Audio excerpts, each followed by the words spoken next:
Happy New Year, y'all. Happy New Year! Thank you. Thanks for coming out. I love the energy already.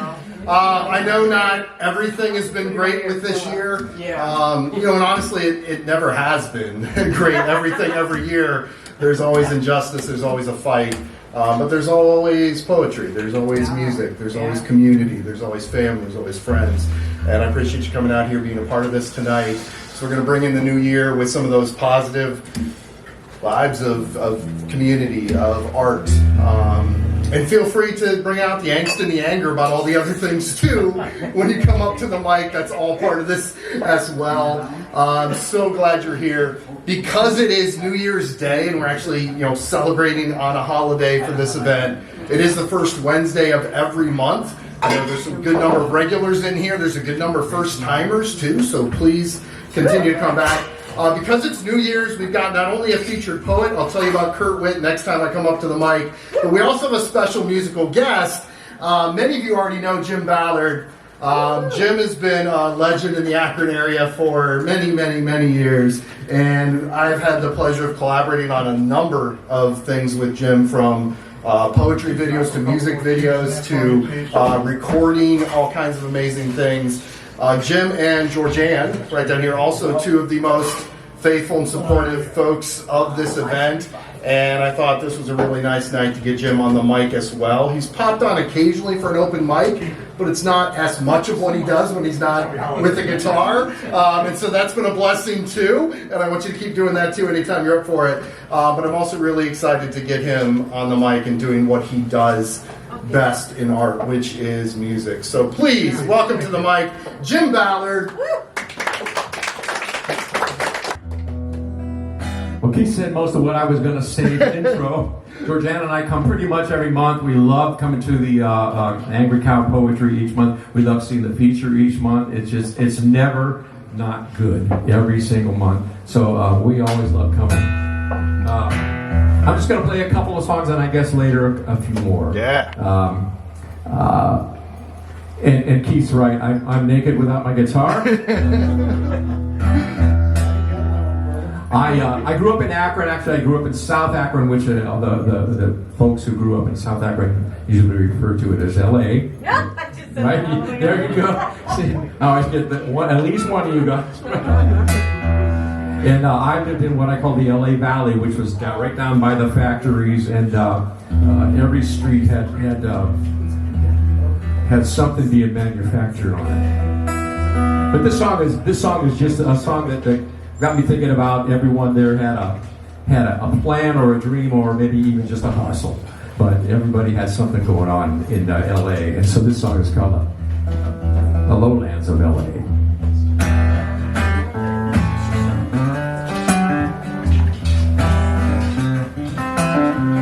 Hey, Seth, could I have a little more guitar, please?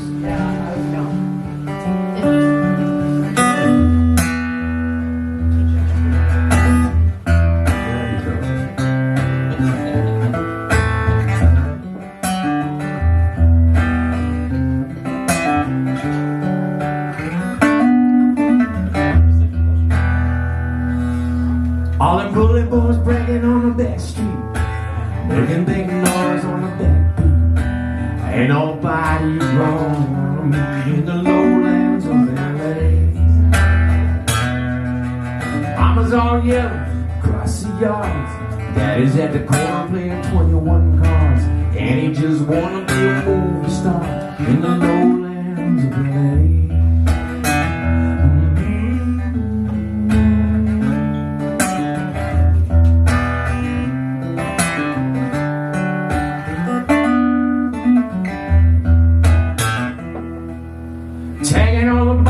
Shoe shine kill, trying to make a change, trying to make it legit. I bring it home to mama, gone living the split in the lowlands of L.A. Somebody's dreaming, somebody's marking time, somebody's thinking it's okay, somebody's hustling,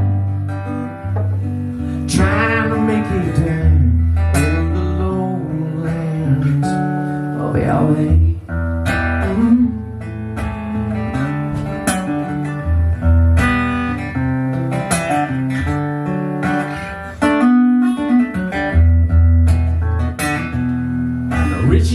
Kelly in a real loud band, trying to make a noise out of radio land. I'm damned if he didn't wear out again in the lowlands of L.A. And he gonna meet you by the walking bridge, the end of the street by the old wolf ledge, laying every chip on the best she has in the lowlands of L.A. Somebody's dreaming, somebody's marking time, somebody's thinking it's okay, somebody's hustling, turning on a dime in the lowlands of L.A.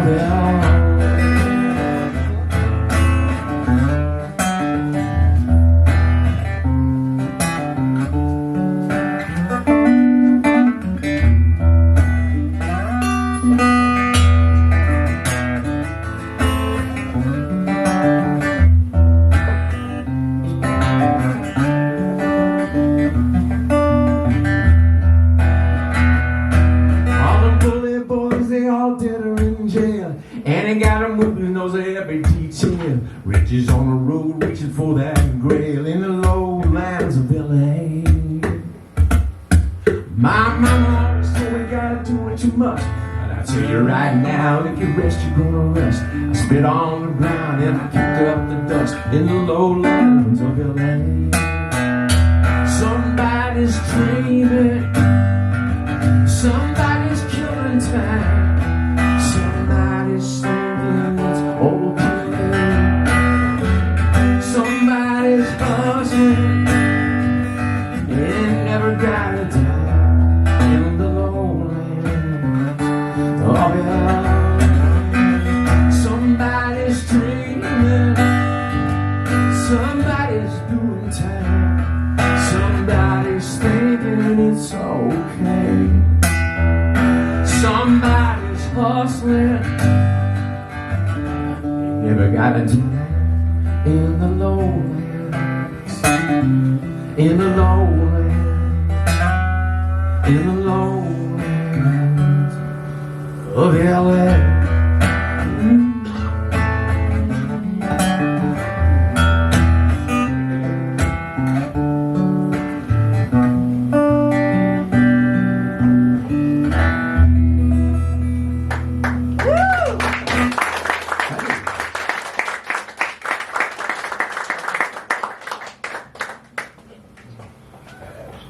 Thank you.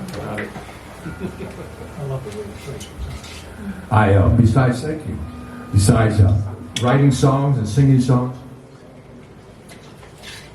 I had a recording studio for several years, and not only do I write and produce and record my own stuff, but I bring in a lot of folks who I produce bands or artists, and I also bring in a lot of folks with their own producer who produces them.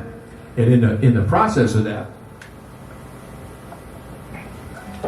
years ago, there was a guy who used to come in. He came in for a couple of years at a time, and he would bring in artists and produce them. And he was his name was Charles, and we became really good friends over the couple of years that he was doing his projects there. He was actually from Nigeria, and he dressed like George Martin, which is to say, he had a full suit on when he came in. Everybody always comes in tie-dye and stuff, right? But he would come in a full suit with a tie and a three-piece suit, and it was very formal for him to come in and produce. And most of what he produced was R&B and hip-hop artists. So we would come in with a lot of beats already ready to go, and the artists would just sing to them. They have their beats ready, and then we would adjust things and mix them and get going. Then when the artist would leave, Charles and I would sit around and talk a little bit afterwards. So this is one of those days when Charles and I are sitting alone in the studio after the voice talent had left. And I had said to him, you know, Charles,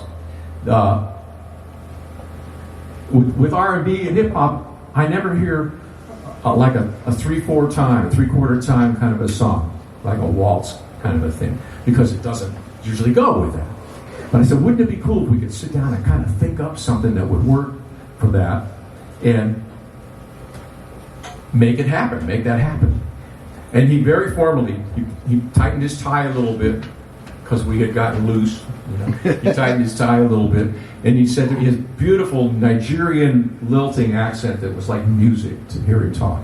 And he would say to me, Jim. He always called me Jim. He would say, Jim, you know, the human heart beat in 3/4 time. And I went, there you go. Discussion over.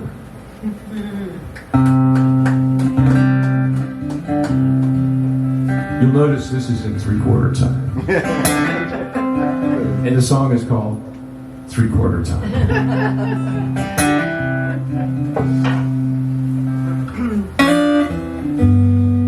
I ain't much at dancing. That's why I play this guitar. Lean in, lean out. I can do it without looking down. Eye to eye, toe to toe. This do-si-do, 3 to the bar. Yeah, the dancing begins. Music that spins you round, round, round. All them cowboys and sailors, tinkers and tailors, couldn't have been far off the dime. Oh my, how they thrill you every waltzing Matilda. 'Cause my heart beats in 3/4 time.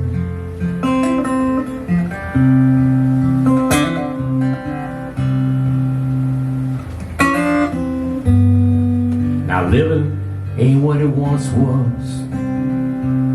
When it becomes just killing time. But hearts always let you know when to speed up or slow down. Hand in hand, circle down. Every step say that I'm paying the piper. He's playing it all in threes, round and round and round. All them cowboys and sailing ships, Irish girls and ruby lips, would have been too far off the dime. Oh my, how they thrill you in the waltzing Matilda. 'Cause my heart beats in 3/4 time. So yippee-yi, yo, 16 men in battle and rhyme. Yippee-yi, yo, my heart beats in 3/4 time.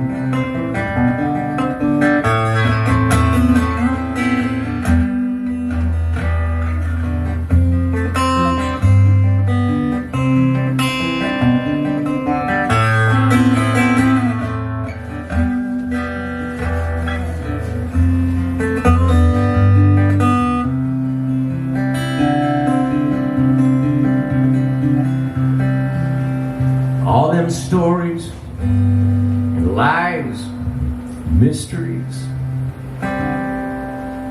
Funny how things come in threes. Father, Son, Holy Ghost, dancing our lives mostly round, round and round. All them cowboys and sailors, tinkers and tailors, could have been far off the dime. Oh my, how they thrilled you in the waltzing Matilda. My heart beats in 3/4 time. All them cowboys and sailors, Guy Clarks, James Taylor.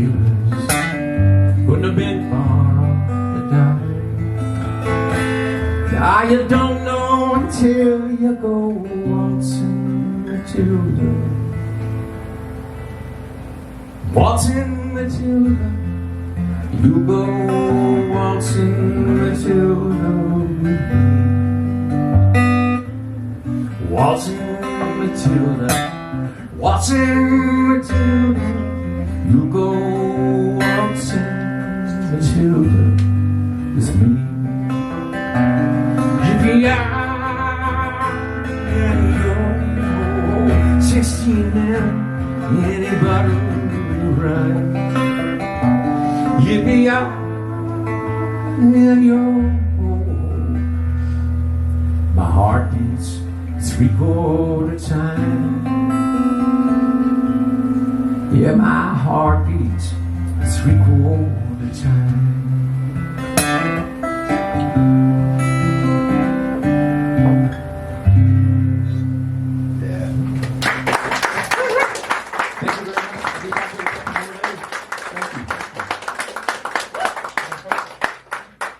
Give it up again for Jim Ballard. Honored to have you take this night off, my friend. You've not heard the last of Jim. Jim will come up and do a little more here, a little further into the event. Some of you may be more familiar with music shows and poetry shows. I know some of you are regulars here and know exactly what you're doing. But for those of you who might be in the room who are more familiar with what to do in a music venue, we talked about a poetry show for event to know what you can do to give more energy up here, because the more you give up, the more energy you can get back. And Kurt is going to come up with all kinds of energy, because that's who Kurt is. But it's going to be better if we give energy back to Kurt and it's not a quiet room. So as you're listening to something, whether it's Kurt or anyone on the open mic, there's an open mic list over here. Anyone that came in and get a chance to check with, feel free to get your name on that before we get to that point. You hear something you like, react. You can snap your fingers. You go, ooh. You can go, damn. You can do whatever you want. Bring that. Don't take the attention to you and away from the poet. But as long as you're within those lines, you're going to be fine. Bring that energy in. Let the poet know, Kurt and those that follow, that you're enjoying. You hear something you like, please keep that up. So our feature today, I met Kurt in this very room, coming in for this very event. Came in here one night, I don't know how many months ago, and just has this amazing energy on and off the stage, and comes up and delivers just really amazing lyrics. Lines, I don't even know if you know what's coming next some of the time. There's improv, there's all kinds of great stuff going on, and every single time it's been impressive, and I'm really excited. We had Kurt open once a while back for an opening feature before the main feature came on, and we just need a whole feature with Kurt, and so we finally got that one in the books. And so please give a nice warm welcome to your featured poet of the night, Kurt Witt.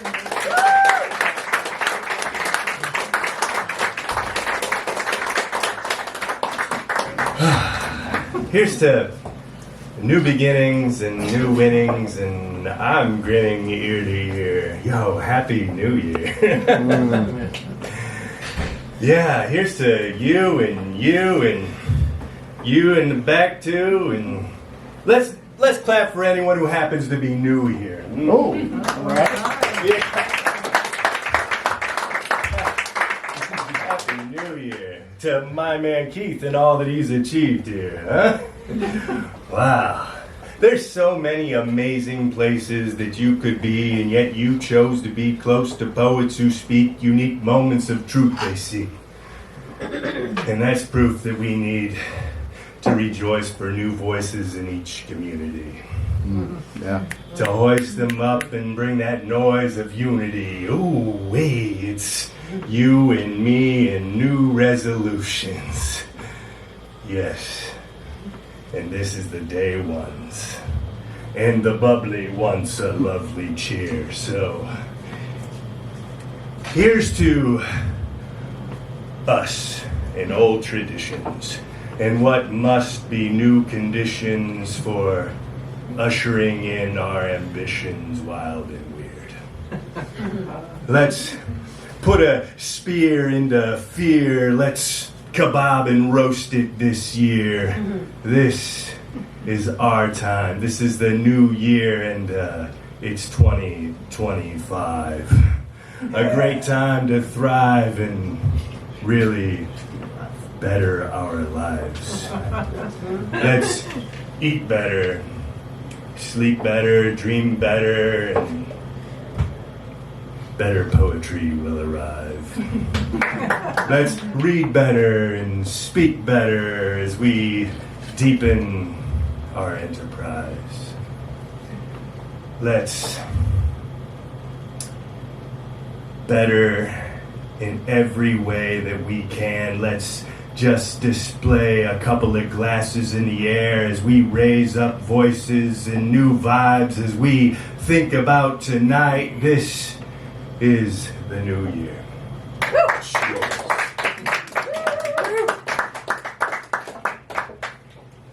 And if you want to jump on my mailing list, it's just a way for us to stay in touch, and I can also put you on that socials. You know, I'm basically Kurt Witt poetry on everything that exists.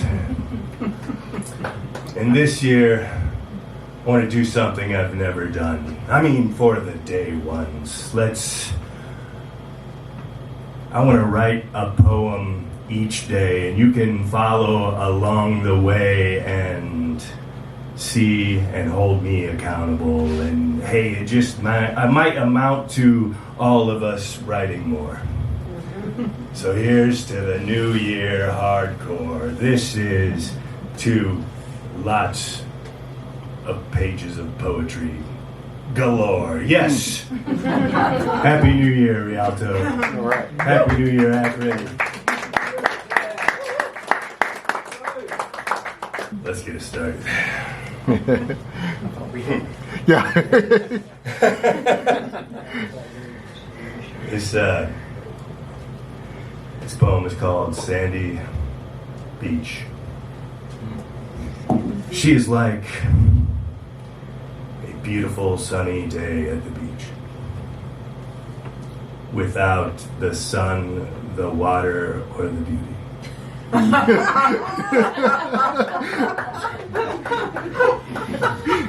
you.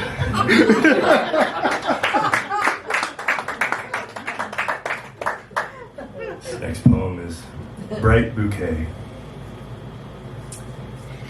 She is like a gorgeous bouquet of flowers that is the centerpiece on a table surrounded by all the people with allergies.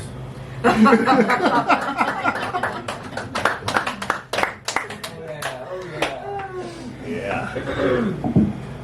I know you met Miss Right a long time ago. Or was it Miss Wrong? I'm not sure I know. But she turned your heart so icy cold, you forgot it could be nice to know someone fine and fair who's there to grow, to share your life and light your soul. A goal you had way back when you were young with trusted friends, but now you seem to team with men who hate every girl they meet or date. So your goal might be that you'll meet Miss Right, who's just so decent, sweet, and nice. I somehow doubt you'll treat her right.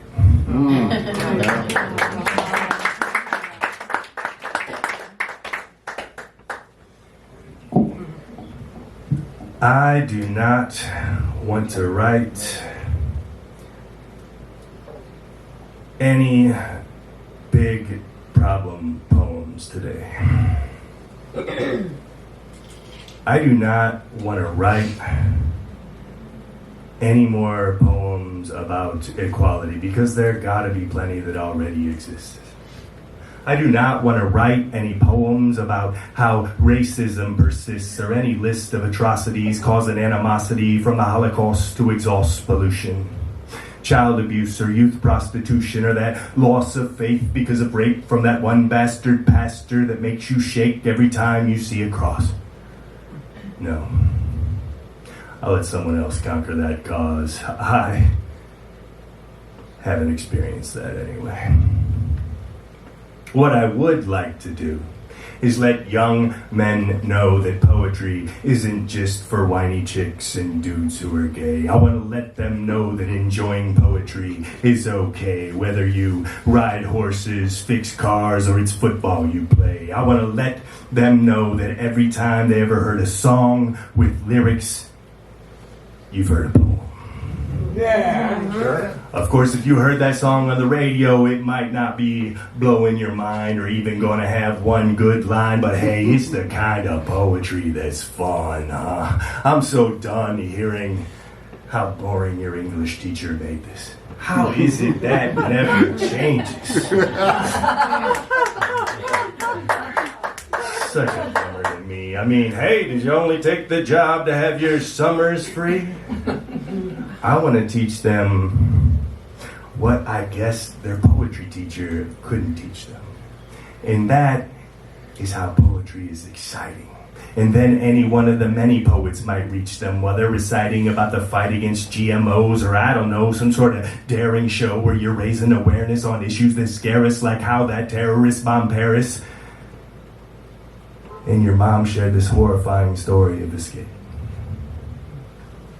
And it took 3 days to get a hold of her because during all that time, the phone didn't work, and then there was a plane crash before you got to hold her. Maybe it's relaying for the first time on stage that moment you realized that incest took place. It could be the corruption of governments or women's rights, all that stuff that today I don't want to write. Who knows? Maybe next month I might. But right now, I just want to show kids how excited I get with a pen and paper, and even greater later on the mic. I want to introduce them to all the poets I know, get us all together at a show and kick back and forth some freestyle flow. Yes, we can talk about how our hearts beat really sweetly at 3/4. Or what is it? 3 beats? Oh no, I messed it up. You were there too. In 3/4 time. I knew that was the rhyme. I was trying to think of it. It was so designed and fine in my mind, but I lost it for 5 seconds. Hey, anything can happen here tonight, you know? And you got my permission to record if you would like. Just break out that phone and find everything that happens to be wrong or right or beautiful up here on the mic. This is going to be a fine, fine show. Woo! I know. That poetry bug bit me a long time ago, so it's hard to believe that anyone would want to miss this kind of show. Yeah. All right.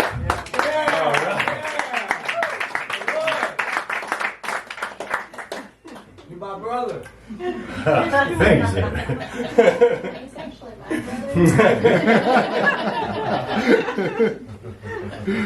Hey, I'm just telling the truth, man. For me, growing up a Catholic kid in the Midwest, Easter was the holiday I probably liked the best.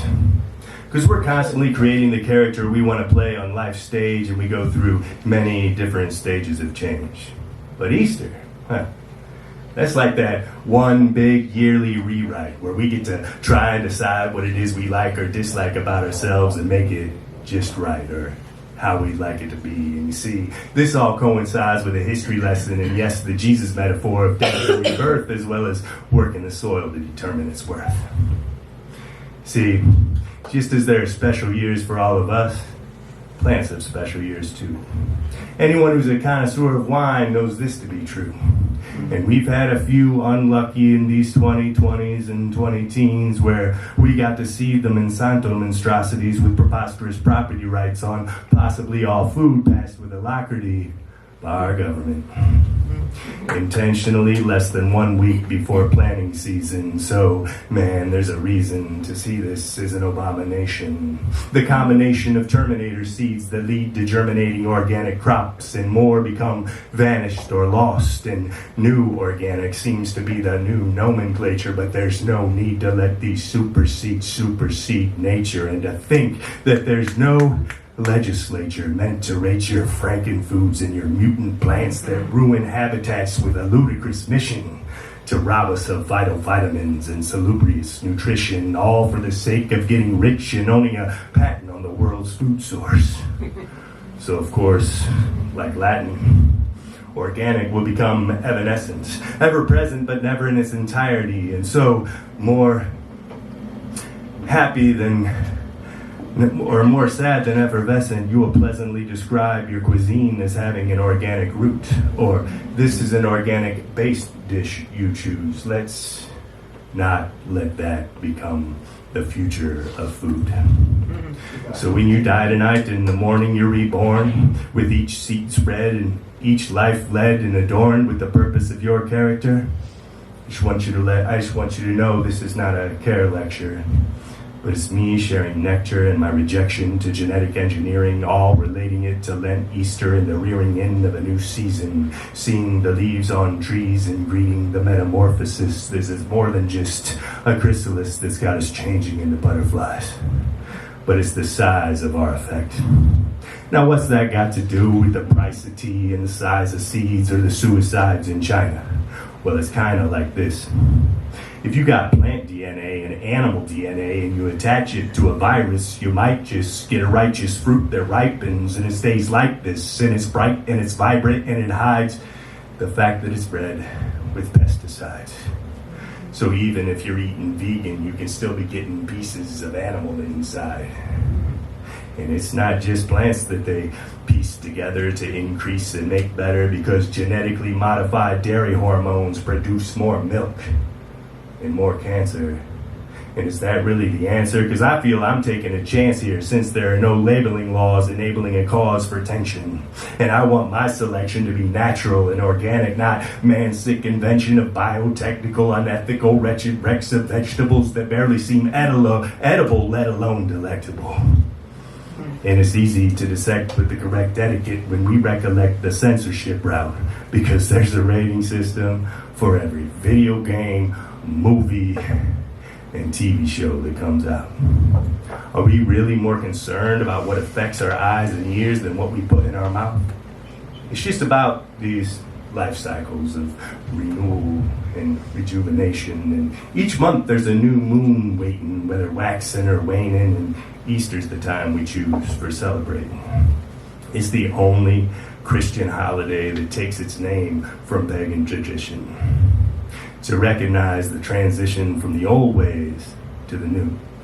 So stay true to whoever you are, and put death to the rest. Then you might rise up out of this mess and become a royal phoenix, or a genius, or a philanthropist, or just cool.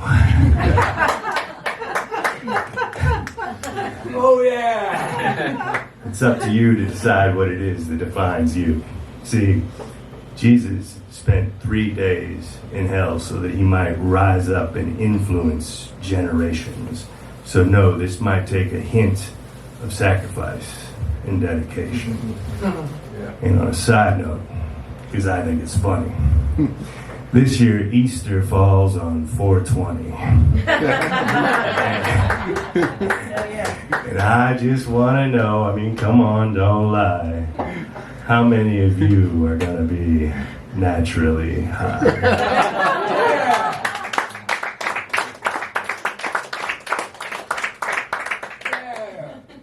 One more? Sure. Okay. Yeah, you're good. Kicking ass. That's right.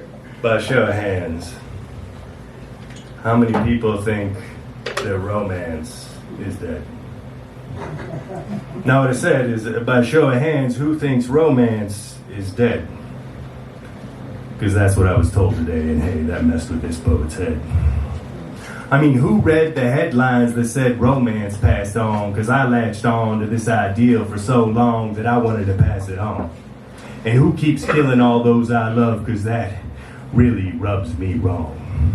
You wouldn't believe how long I cried that day I heard that hip-hop died.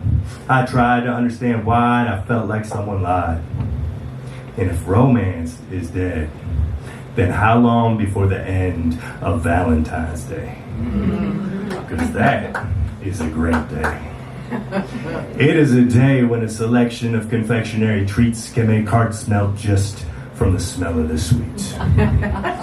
It is a day when sweethearts start to the market to find the best greeting cards that speak all those feelings they hold near. They peer into different departments and they fill their carts as their eyes fill with tears.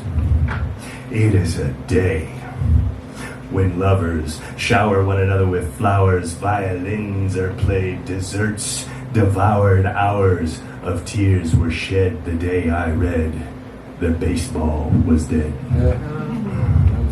You take a fall when you recall how much of your childhood was spent with that wild and special friend. So what a blow to withstand when I'm told plans with romance are gone. No chance to hold hands or slow dance on a frozen pond and beyond. All the lost time of learning culinary design and how to speak my feelings in rhyme, I find that losing romance is a crime. 'Cause there was a time when the wisest man on earth, King Solomon, was swallowed in by the Queen of Sheba's worth. So much so, there's an entire book in the Bible written for her.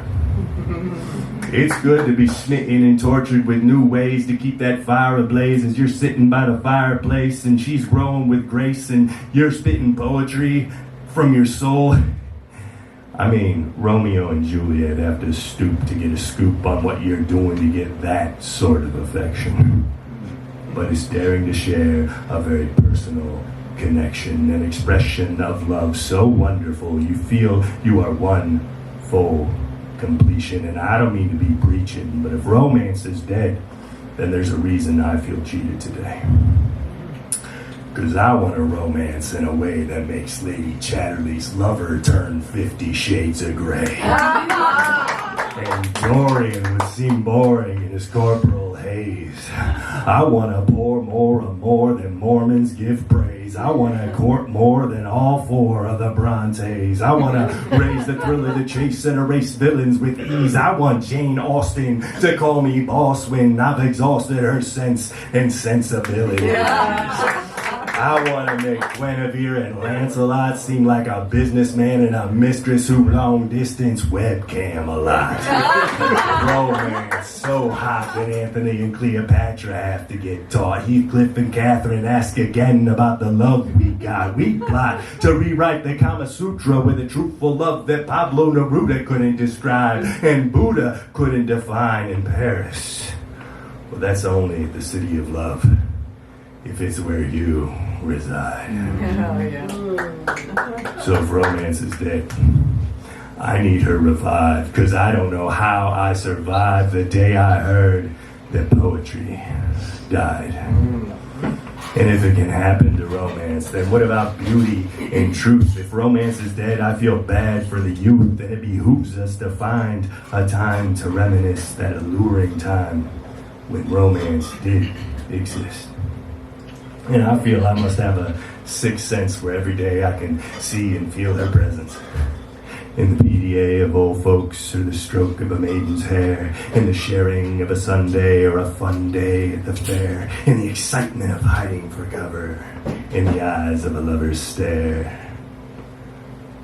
So, if your hand was held because romance fell, I want to hold your hand to show and tell you how romance is oh so well.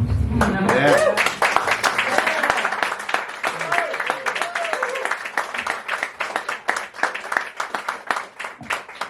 Hey you guys, I'll come back in a bit. Let's kick off this open mic.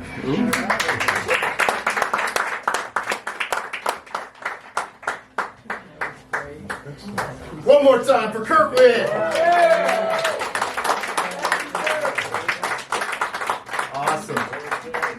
I love how different poetry can be, even within the same artist. Even listening to Kurt, it can be long, it can be short, it can be funny, it can make you feel all kinds of possibilities. And when we get to the open mic here soon, you'll even hear more variety as other voices step up here. So a few housekeeping items real quick. The open mic list is over there on the merch table far left. If anyone still wants on that, please do that before we start the open mic. Or by the time I finish, give me a nod, Dave. Or anyone else who might want on. If you're inspired inspired, you want to come up and say anything, you're welcome on the open mic.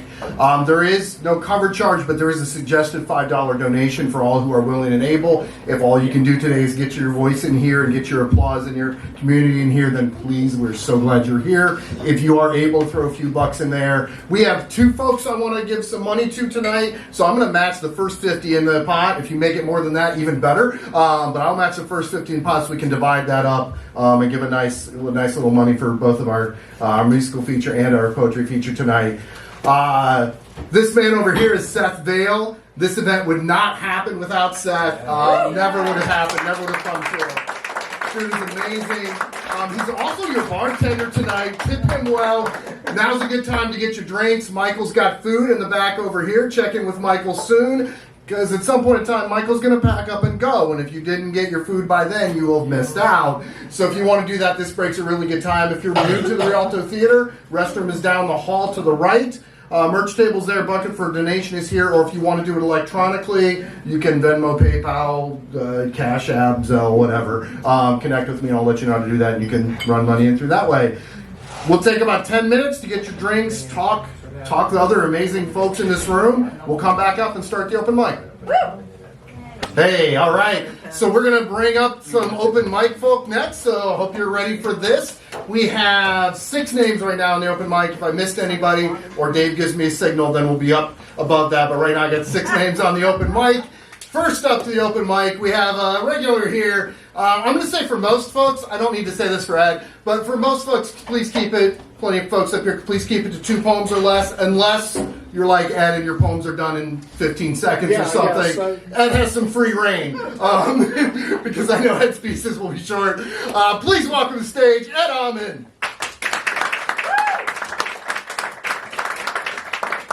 How many of y'all's heard of Hitchhiker's Guide to the Galaxy? Yeah. Oh, yeah. Okay, cool. I'm the Vogon in the room tonight. I've been writing more and y'all will be enjoying it less.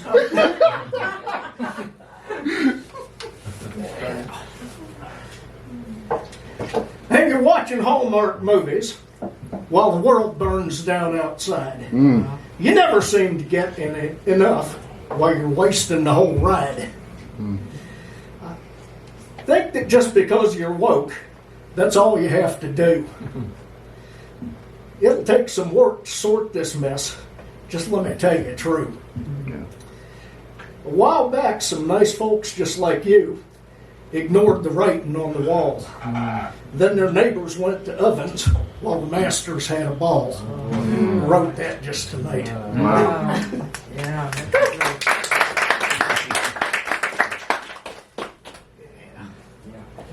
And sometimes you just feel like you got everything wrong. When every word you say seems wrong, and all you do just causes pain. Still, you have to find a way to stay when it seems there's no end to tears and rain.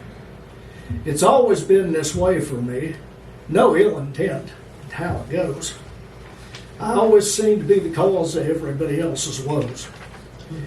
It's been my goal to entertain, but just seems so misunderstood. No intent to cause such pain, just don't seem to do much good. Think I'll just go eat some worms. That's what it seems I'm told to do. Seems it's always been this way. Guess tonight I'm feeling blue.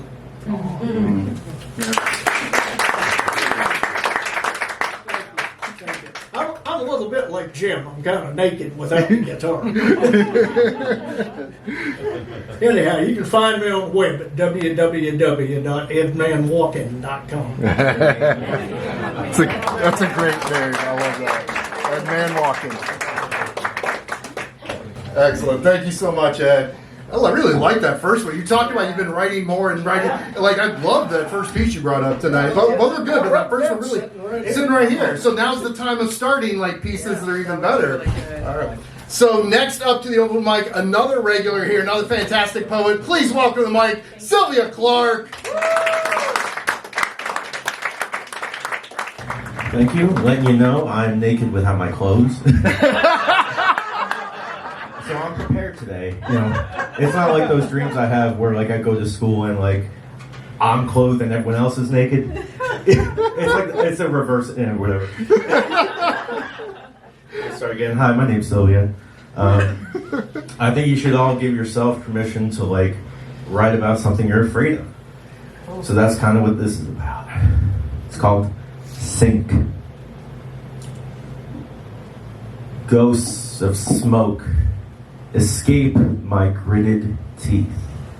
Billow from the top of my lungs, wrung out like wet bagpipe wheezing. Sour apple notes sung out in great heavings through a stung and hacking throat. Waxing lonely in my locked burning box bathroom, where I can only concentrate on the strain of my constricting water-weight clothes while coughing too roughly, overinflating my brain, widening my sidewalk cracks, cranium faults from within, as rejected gray matter mucus phlegm is dislodged from a cabin fever home, clinging desperately to the drain as a streaming faucet on the run sees their own reflection in the sunk porcelain, trapped inside a circle of myself at the bottom of a bowl. Yeah.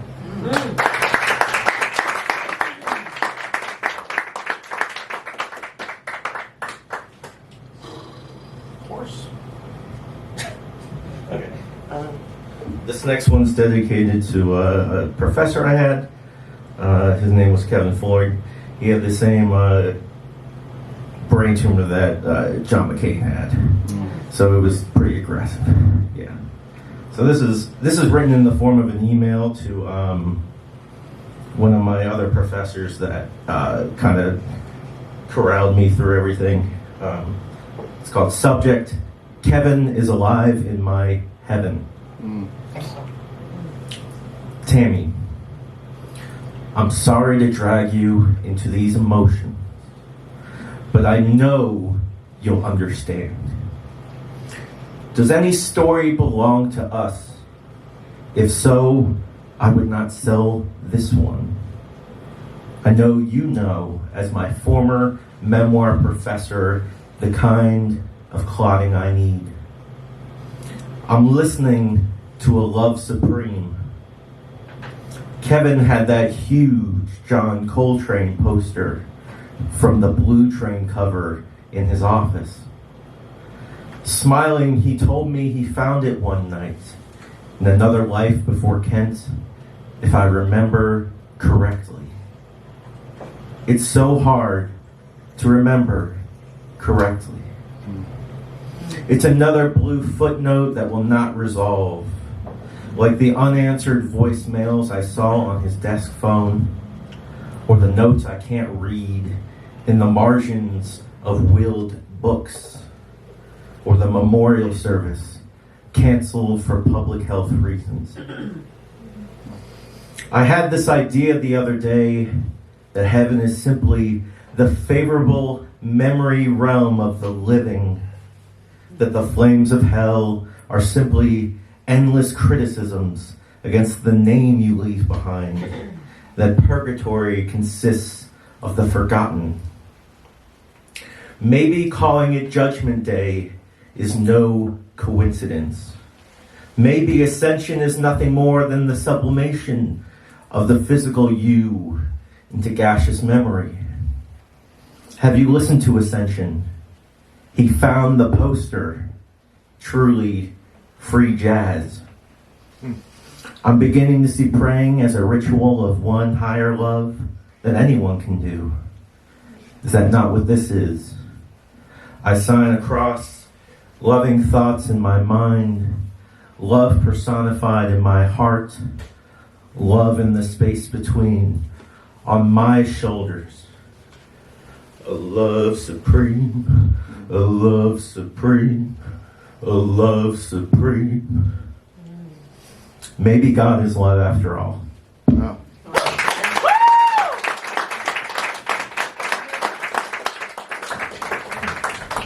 Thank you so much, Sylvia. Excellent. Next up, we have, for the very first time at the Angry Cow Poetry Rialto Theater, we have another special guest to the open mic. Please welcome Rebekah Miller.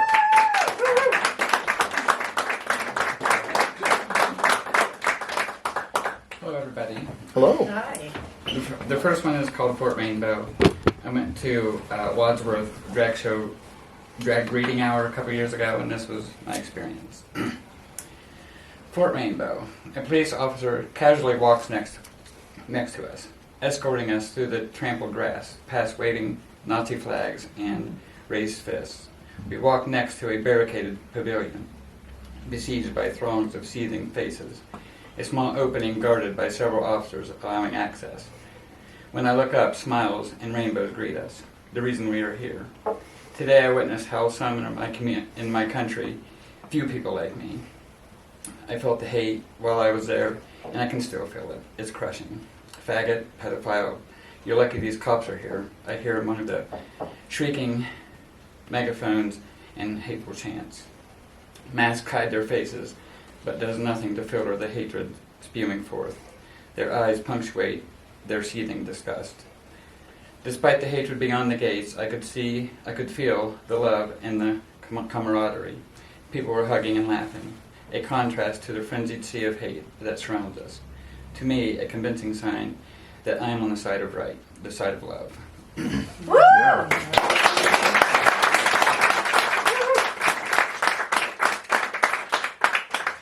And this other one is called Legacy, and it was kind of a vision that I had. I stand in the shadow, the last of its kind, a tree, a skeleton of one, and me, the last of mine, a human, a specter of one. The last of the mighty stand, a lone leaf clings to its branches, its spindly shadow splayed onto the parched ground, a shadow broken by the creviced landscape and the crumbled remains of its former glory. At its base, a skeleton, one hand falling short of the tree, a gold nugget encased in its grip of the other. Skeletal remains radiate away, their shadows the only shade. Having a hard time seeing, sorry. The last leaf falls, parachuting a meandering descent. A spectral tear falls from my cheek, disappearing into the skeletal forest. A banshee wail erupts from my being, the culmination of humankind's pain and sorrow. The protector shadow lessens with the ascension of the sun. The rays envelop my form, releasing me into its fiery embrace and from the curse. And then I have one. This one is called The Feminine. I stood, divided. I towered over you, ruling you, degrading and condemning you, hating you. You were patient and kind, whispers of love, whispers of acceptance, gentle touches caressing a wounded soul. You showed me beauty in all things, but mainly in myself. Now you're here with me, equal, merged, perfect, balanced, and whole. I always feared your influence, the softness and all your qualities. In it I found happiness and peace. I'm grateful for your touch and the touch I once feared. In it I was healed, transformed, free. Your softness is my armor, your compassion my sword. Through love I am your warrior, a priestess by your own choosing. With a grateful and open heart I come, acceptance and forgiveness my banner. With these weapons I will unite the divided, I will soften the heart, bring peace to chaos. I'm a light bearer, a healer, divine.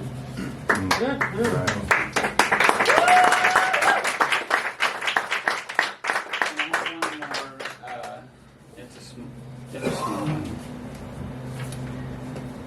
And it's called The Hidden Girl.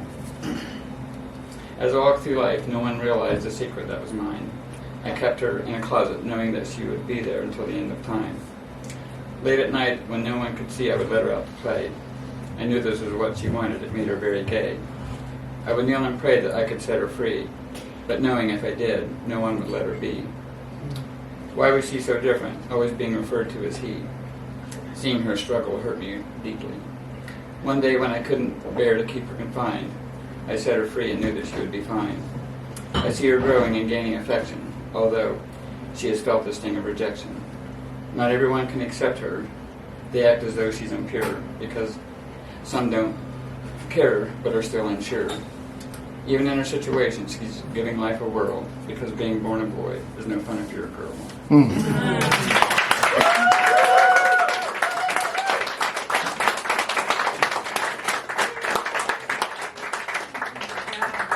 Excellent. Thank you so much, Rebekah. So glad you're here. Thanks. Please welcome up next to the stage my good friend Julie Norman.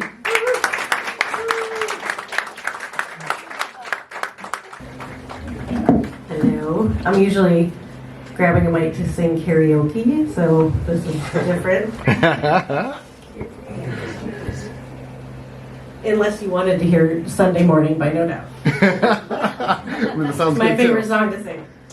Okay, this first one is called Cages. So this is kind of about how it's so easy for us to see other people's struggles and kind of like, oh, I know how, like, they could fix this. Meanwhile, we don't, like, do our own work so much or struggle to. So, mine may look different than yours. Lies about freedom are easy illusions viewed from the outside. A strange relief each other's suffering. I'm compelled to hand over my key, but that won't unlock your cage. So I pace my own familiar structures built on bloodshed in the name of progress. Sabotaging myself with ease, making coffee, ritual abandonment. Fearing the very power I march for, denying my own genius. Scale or pen, church, treadmill or wine, to achieve or not, money and time. Pimped for the small screen by master like, does content fill your cup? Maybe silence is your oppressor, art trapped in marrow by years of quiet rage. It's a dour dance, self and shadow. But alone in the cavern of despair lies hope. She's far from glittering metal or a finish line of cheers. Rather, she weeps, naked, on cold stone, wishing her tears could turn your gaze within, where the door is already open.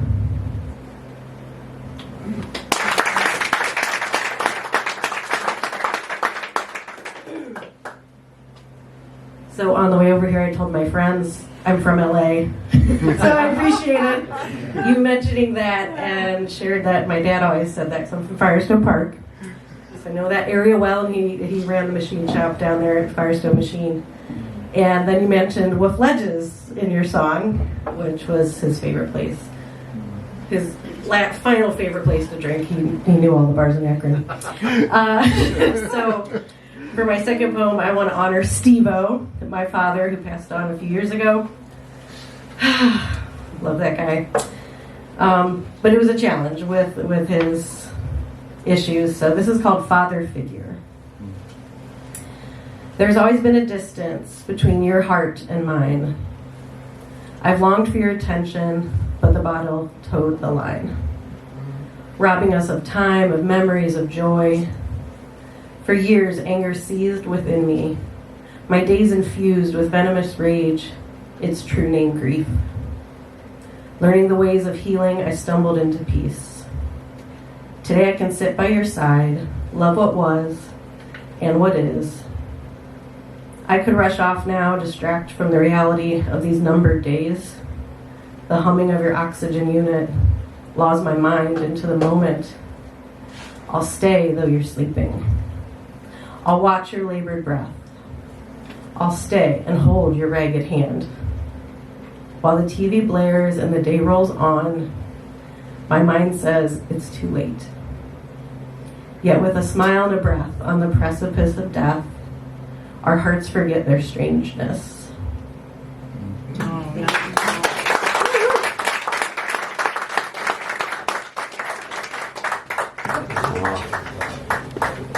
Lovely tribute. Thank you, Joy.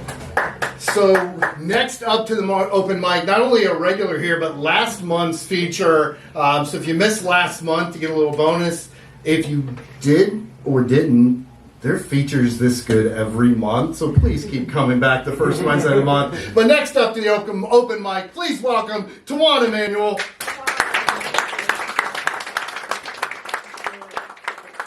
Hi. I'm gonna make this like little intro really quick because I feel really bad.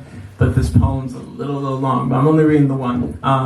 It's New Year's. Happy New Year's to you all. Happy New Year. And it's my favorite holiday. I'm not a big holiday person just in general though, but I think it's pretty like, it's just a good time.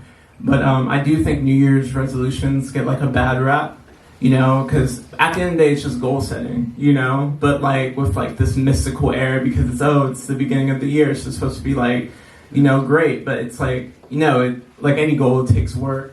I do think it's very human to believe in like a quick fix, to like want, what I want now and not have to do any work for it. At the very least, I am human.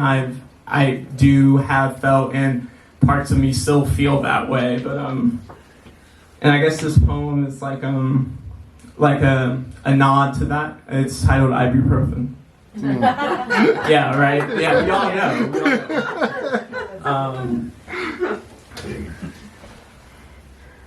This is all cinema to me. The stars shining just for us, doctor. The armed red carpet, the 6-figure pay cut, all autographed, marvelous with our names.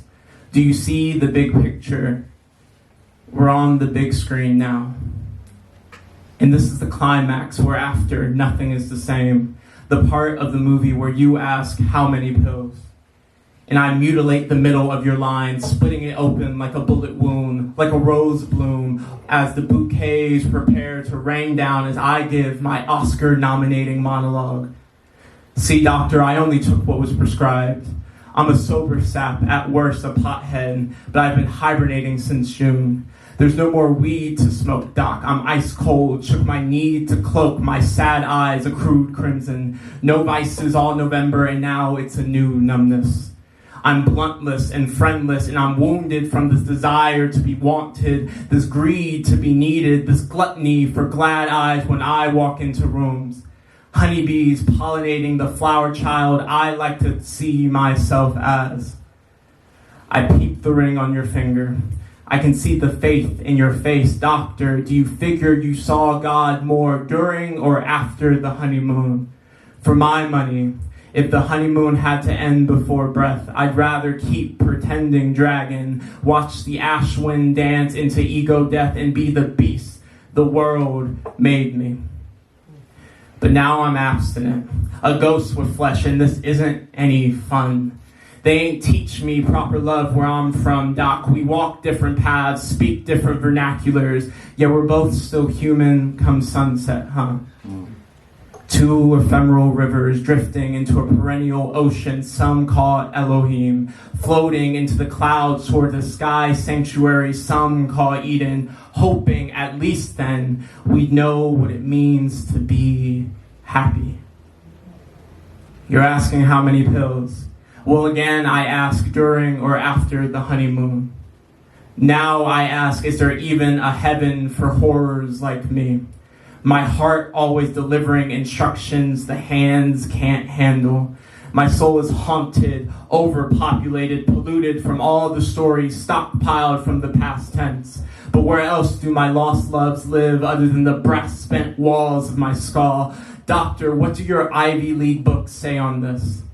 There must be a pill that'll take me back to the boiling point of passion when I felt ubiquitous and time moved with my permission. There must be a pill to melt and mold my madness into a fine whipped cream to top off every Sunday, and every second was a summer night.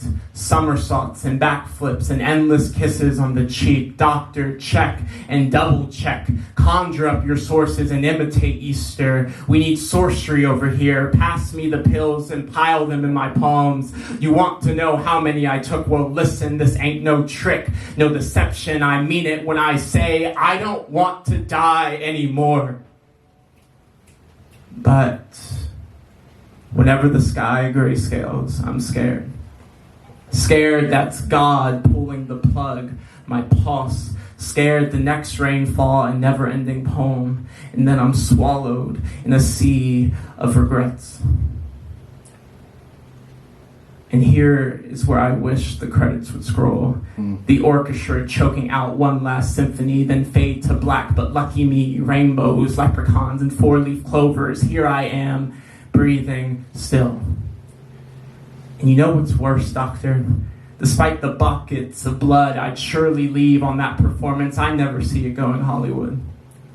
I'm not the protagonist type plastered on the marquee. I'm more of a plot device. I am that rainy day. I am that storm water for the true hero's arc to flow. Though sometimes, when I'm feeling kinder, I imagine myself as the arc itself. My bad habit is that I believe in world enders, that I believe perfection exists, and most damningly, I believe when the time comes, I'll Christ up and walk the seas to save someone I love. But this black and white thinking is impossible. My flaws too fluorescent to blind, and I'm to blame. I'm a butchered bleach job, blonde clogging the sink, codependent like anchors, sank so many ships with my sunken savior complex. All to feel top billing, heaven sent with suave fashion, ironic to be so savage, a bottom heavy hourglass covered in rotten tomatoes on the bathroom floor, human to a fault. So doctor, what more can I say? You want to know how many pills? Well, the bottle's empty, so what do you think? Forgive me for stalling, for making a movie out of my massacre, masquerading as the playwright of my life. I'm no god. But I am a sober sap. I am a flower child of my Lord. But there's only so many cold showers and yoga poses I can take. I'm a sick fuck who was looking for a quick fix and wrote myself a script large enough to escape this American asylum. Suicide is much sexier in the films. I'm impatient, but I tried. I'm impatient bound, I know. You're gonna send me away to Saint whatever, and next it's the saline in the good vein. The gown failing to cover my too flat ass, and the mismatched socks to boot. I'm familiar with the choreography. This being the part where I attempt to make a run for it, no stunt double, all one shot, and I dirty up my white Vans only to be caught in the end. But I'm not gonna fight this time. This time I surrender to my consequences, hold the gravity of my graveness, so maybe we could laugh about it on the other side. The fake camera is done rolling, so allow me to be extra candid when I ask, is there such thing as a honeymoon to begin with? I do see the good word in your eye, doctor. They ain't teach me trust where I'm from, but I learned how to gamble even when bankrupt of faith. So doctor, tell me, in a cruel sense, it was blessings that brought me rock bottom. Doctor, promise me there's a glue strong enough to put me back together. Doctor, help me. Teach me how to rise towards love and where I can find it in me. Thank you all so much.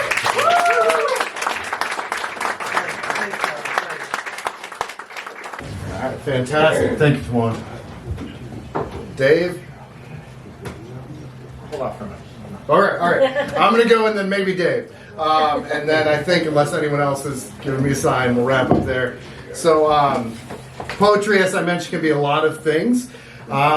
This poem was written the first time the president-elect was in office. If you were happy about the recent election results, this might be a nice time to, use the restroom down the hall or something. If not, though, this is a repetitive line poem, so there's going to be a line you're going to figure out really soon. And I would love this to be an audience participation poem, so we can release some of the less than happy feelings some of us might be having. Mr. President, a question I'd like to pursue. What the fuck is wrong with you? Every time you open your mouth, the words are untrue. What the fuck is wrong with you? At the victims of a hurricane, paper towels you threw.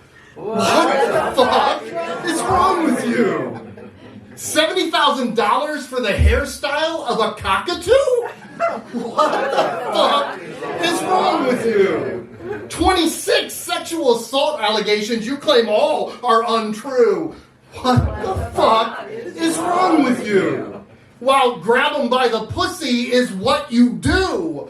What the fuck is wrong with you? On Hurricane Dorian's map, with the Sharpie you drew. What the fuck is wrong with you? In my great and unmatched wisdom, your mouth did spew. What the fuck is wrong with you? Racial diversity training you to try to subdue. What the fuck is wrong with you? You mock the disabled. So I ask anew. What the fuck is wrong with you? Windmill noise causes cancer, believe me, it's true. What the fuck is wrong with you? If she wasn't my daughter, we'd probably screw. What the fuck is wrong with you? Rake your forest to keep your fires from coming through. What the fuck is wrong with you? Bleach injections will make you feel brand new. What the fuck is wrong with you? Stand by, Proud Boys. Wait for my cue. What the fuck is wrong with you? The only question I have hitherto is, what the fuck is wrong with you? Thank y'all.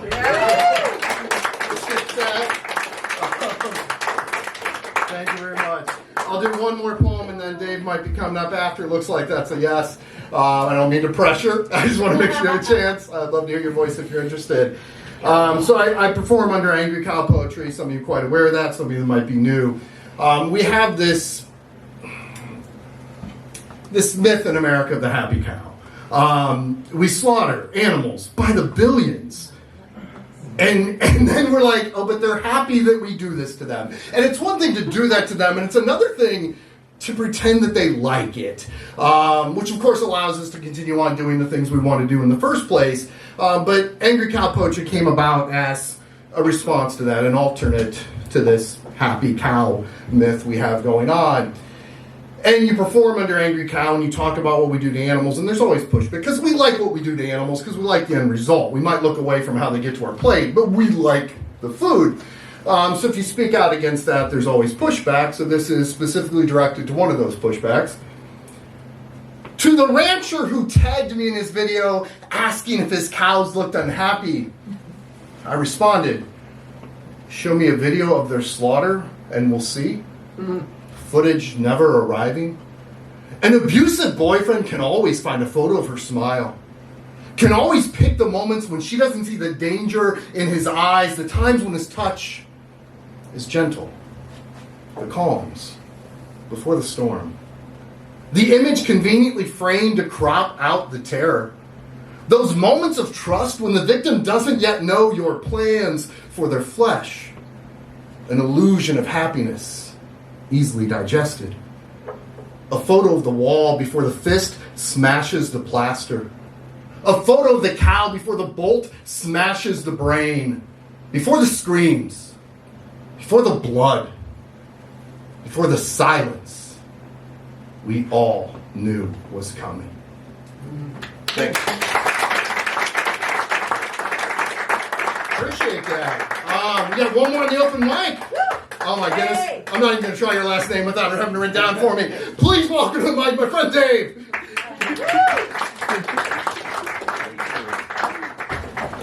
All right, welcome to my mind at 5 a.m.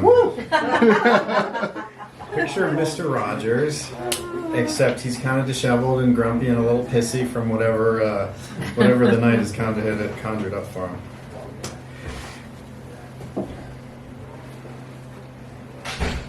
It was a Tuesday or maybe a Friday when he awoke from fitful dreams, unsettled, and feeling the ambiguous fear that comes when time grinds audibly forward, crunching bone and memory in its path. The previous day he'd sat in his parked car for a few minutes, listening to the last bit of a book chapter, when the car next to him backed out, giving him that momentary vertigo of thinking his car was drifting forward. He thought of that moment now, feeling unmoored in time, unable to discern whether he was aging more quickly or the world around him was outpacing him. This sense of occupying an ambiguous island in time left him feeling an aloneness that he couldn't shake in the company of humans, and that filled his awareness in these pre-dawn hours. His day would bring him in two-dimensional contact with others, enough to shed some light into the darkness, and he found sad hope in that. All right.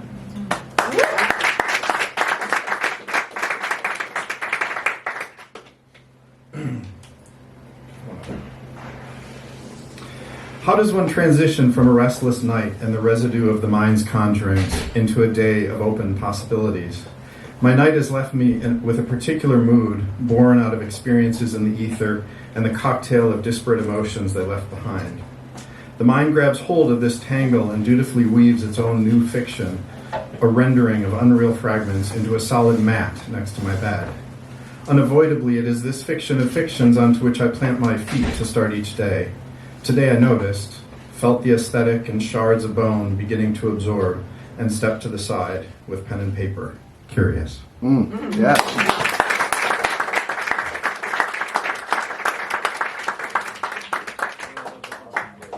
Terrific. Thank you, Dave.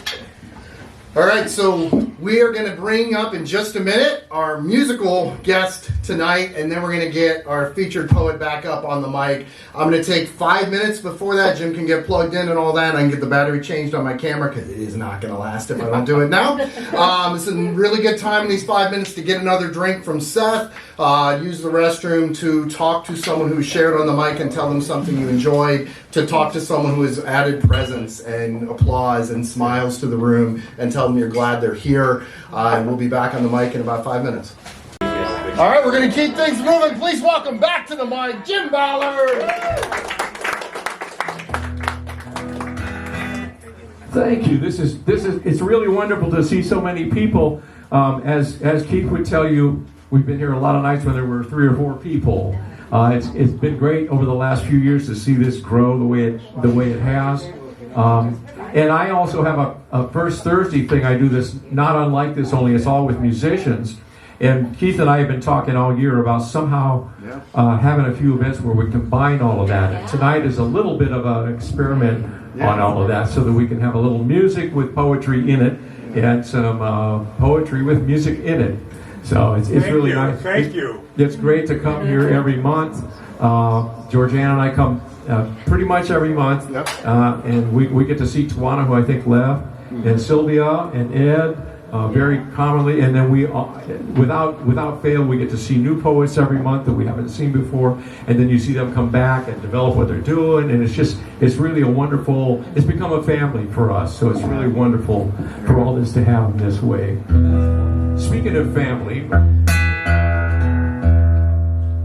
I wrote this song a little while back during, I shouldn't say during. We're always talking about people coming to this country from other places who don't look and sound like us. And without going into a lot of detail, my take on that is, if you reject that, look what you lose. Yeah, for sure. You lose the language, and you lose the stories, and you lose the dancing, and you lose the music and the food. Yeah. You know, so come on, So in any case, I wrote about 17 verses to this song, and in order to make it a song, I had to kind of whittle it down a little bit. But I could have written about every. It's a song that kind of covers our immigration, building up of America, and everybody who came here in so many different ways, but who now are part of us, and we should be part of them. This is called Tom O'Connor.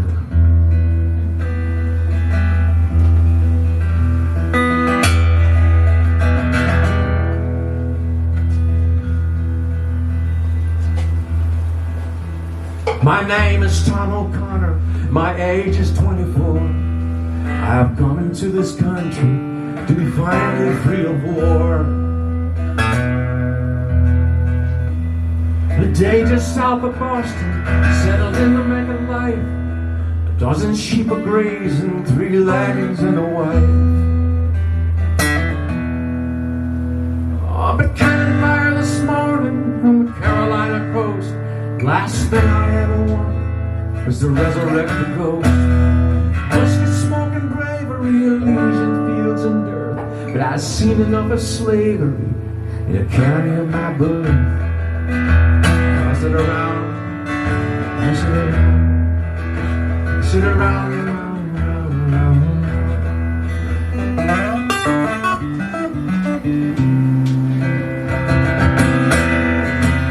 My name is Aaron Asper, and I'll soon be 33 as I sail into the harbor, meet the Lady Liberty. I stand ashore with nothing but the numbers of my wrist, and dropping to my knees here at the Freedom 40 kiss. And I left behind the life I knew in all my family, but since the night of broken glass, I never more will see.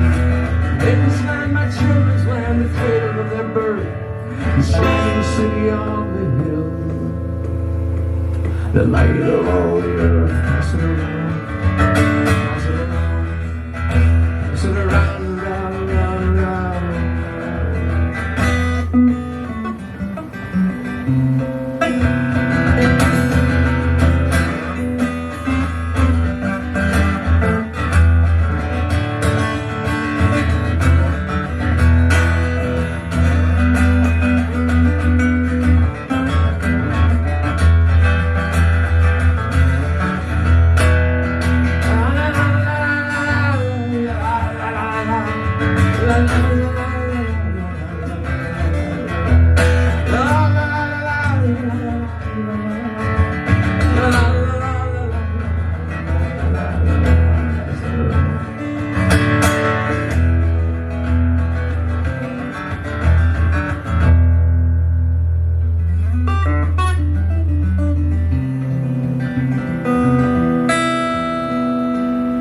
Now my name is Rosalita.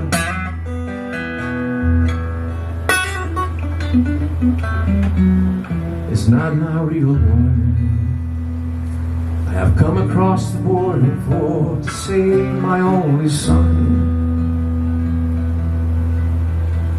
The gangs that took his brother, now it is my fear that if I give no ransom, he too will disappear. So now I dust the houses of the wealthy and the grand. I take care of their children, the owners of this land. And I will take the wages, whatever they will give, and whisper not a word of it, with a chance that he will pass it around, pass it around, pass it around, around, around, around.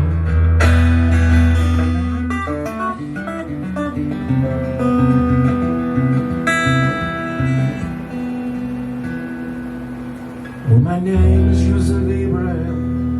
My age is only 4. I have come into this country.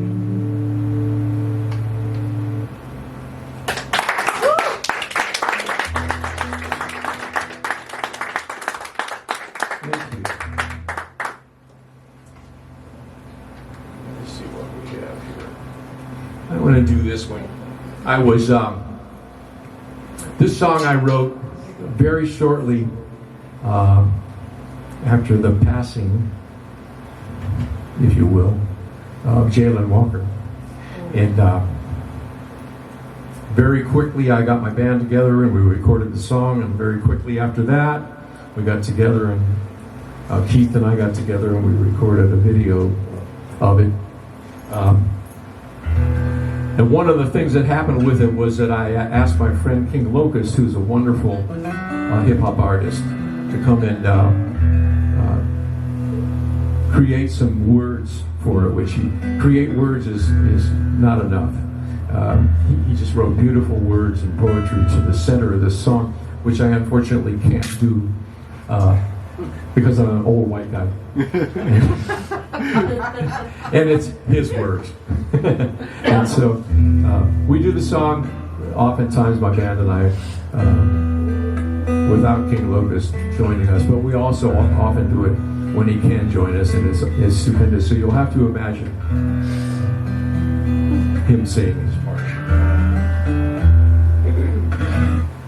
And as a professional, I should have been putting my capo on while I was yakking about that. So.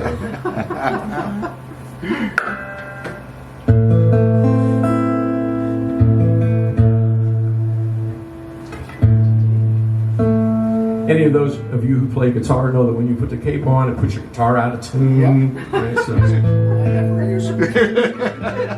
Yeah, you're smart. Yeah, Ed knows that. Yeah. In some ways, you lose some of the voices. You'll be glad I did this, though.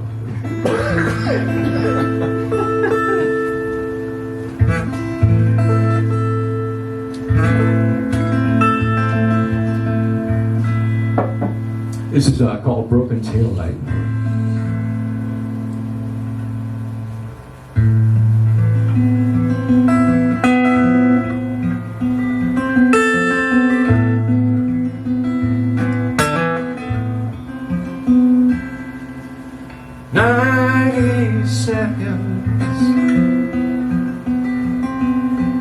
Broken tail light, 90 gunshots just around midnight. Everybody gonna have to stop. This ain't right. On the wheel, they can fight or flight. In 400 years and counting, separate sabers drinking pounds. And the lights flashing and it looks like baby. Starting more down on a lose of a day. 90 seconds, broken tail light.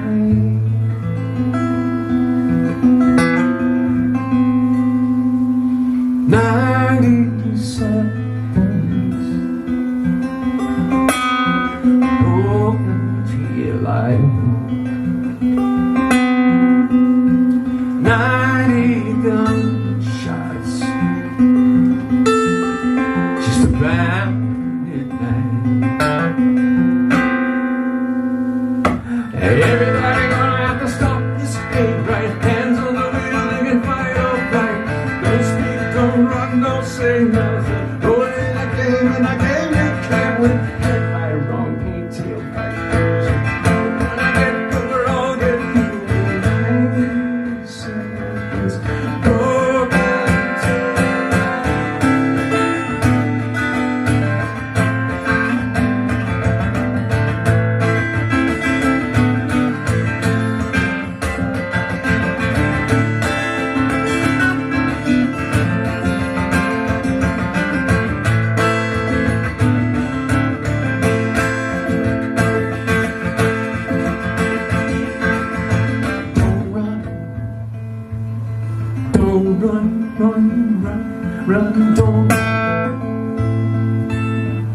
run, don't run, don't run,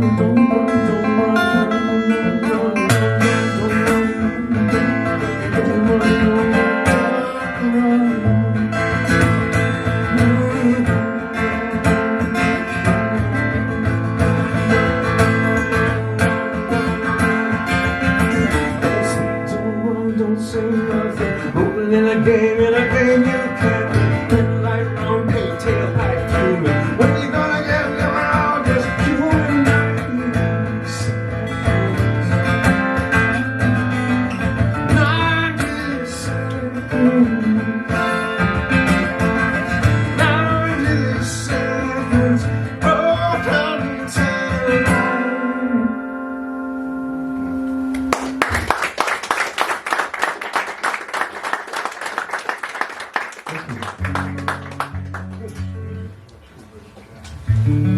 It's just very unfortunate I ever even had to write that. But this past summer,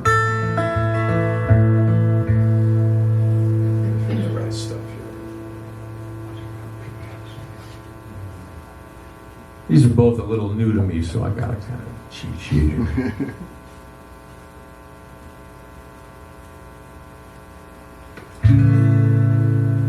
This past summer, as probably most of us did, I watched a couple of different national political conventions.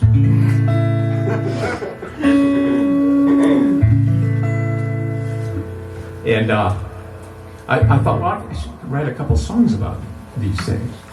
And I could not, for the life of me, think of any wrestling songs.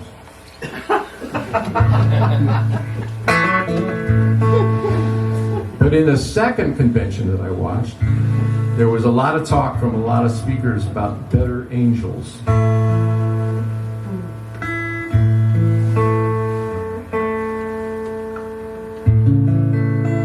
Which is a phrase that I was probably all familiar with, that was made sort of famous by Abraham Lincoln at the beginning of the Civil War, talking about us trying to find the better angels of our nature.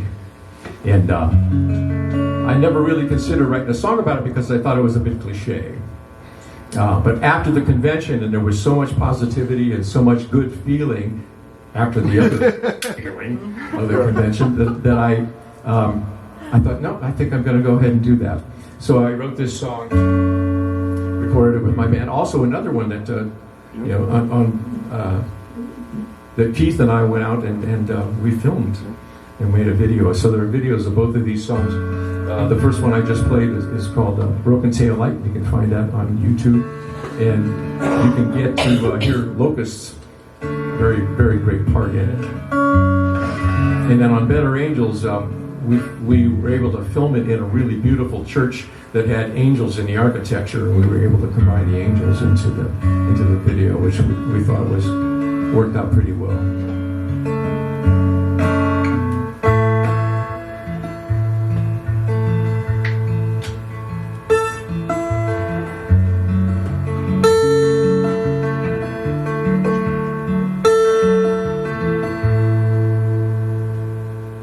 I was talking with my mother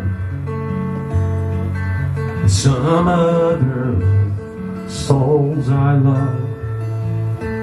So I mentioned how I missed her,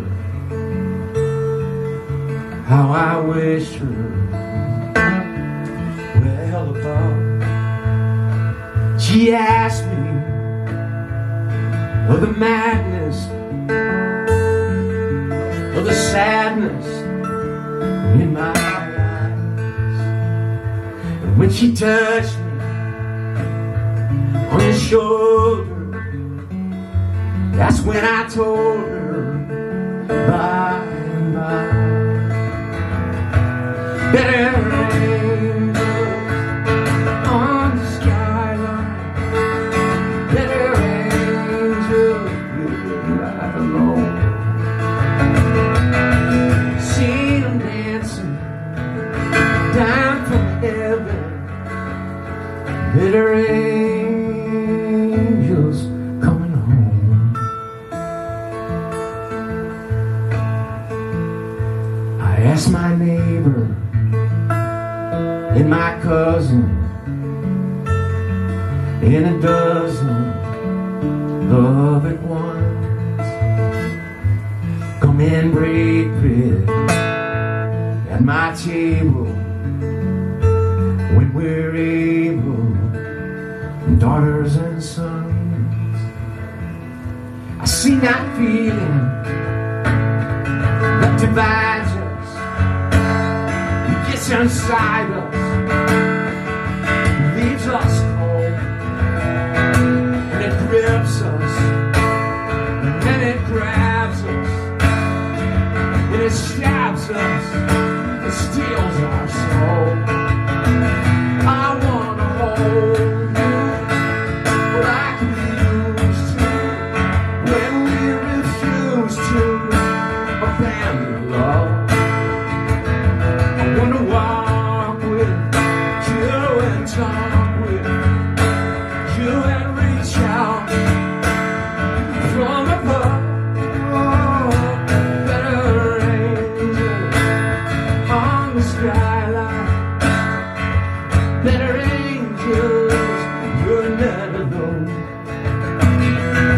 I'm dancing down from heaven. Better angels coming home.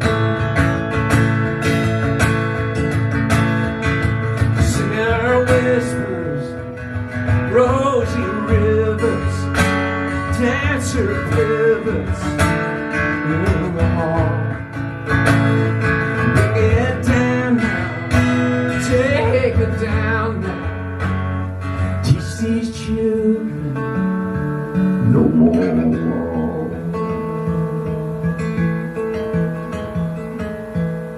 So I was speaking with my mother and some other souls I love.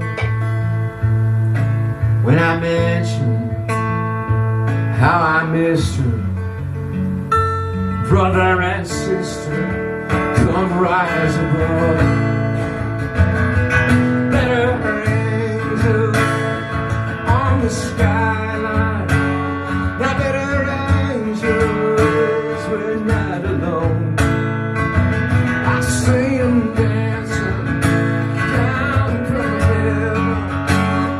Better angels coming home. Better angels on the skyline. Better angels here in my home. See 'em dancing down from heaven. Better angels coming home. Better angels coming home.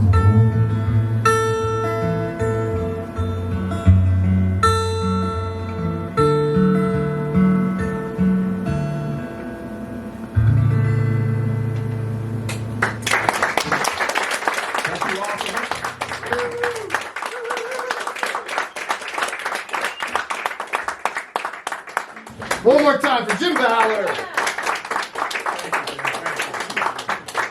We have talked for a while about how to mix more of what Jim's doing and what I'm doing, of more than just showing up at each other's events. And yeah, it's been great tonight. I'm glad you're here for that. Couple housekeeping tips, and then I'm going to bring our feature back up to close out the night. One last time, I'll mention the pot. If you're able to throw a few bucks in, it goes straight to the feature. Appreciate that a lot. If you do go to angrycowpoetry.com, it's really easy to remember, but if you go on there, you can find several things. If you click on the one that says Rialto, the name of the theater you're in right now, you'll find all the upcoming features. Essence is February's Comeback. You'll find out who's in March and as far as we've got scheduled. You'll find all of the past events. So if you want to hear TaJuan in his entirety, but didn't get to today, go find that or any of the other features we've had up through here. If you click, I have a brand new recipe page because I'm telling people, hey, we should not do this so much to animals. Like, where can we go find other things to eat? So I've made intentionally just for myself. I was doing, you get to that, what are you having for dinner shit? Yeah. And then you have to and then you ask your kids, like, what's for dinner? They're asking you, like, what's for dinner? I'm like, and it gets to the point where you almost get tired of cooking, and I loved cooking. And so I made a recipe page on my website, intended just initially, I was just going to keep it as my own, like an unlisted page, because you could design it. You could have a picture, and you could have things, and you could have categories, and then you're like, what's for dinner? Like, what would you like? Or I'm going grocery shop and pick a meal you want this week, and then I can be prepared. So now it's out there. If you loved the treat tonight, that is now added onto that page as well.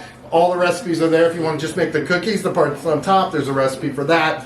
But also, if you go to my videos, there's videos, you'll find a video I made for What the Fuck is Wrong with You, which is called The Question on Everyone's Mind. But you'll see me looking like Trump with a really bad yellow thing on top of my head. It is a really fun video, so that's out there.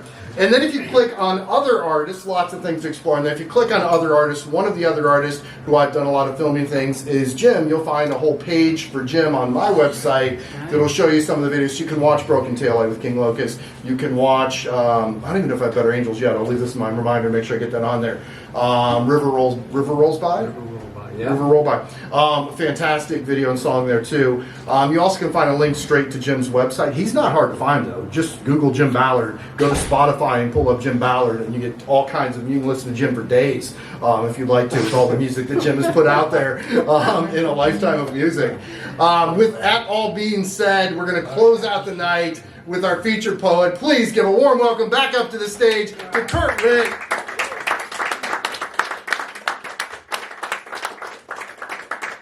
Hello again. Hello. See you next Friday. All right. You got the call and response and everything happening here. Beautiful. Love all the applause and clapping. You guys are all so dear and wonderful. It's amazing. I know we're about at the end of the hour, but wow. Jim Bauer really is the better angel up here, making us just feel all that music and everything. Delightful. This first poem is called Hickory Nut. He branches out in many directions, but just like a hickory tree, he's over my head.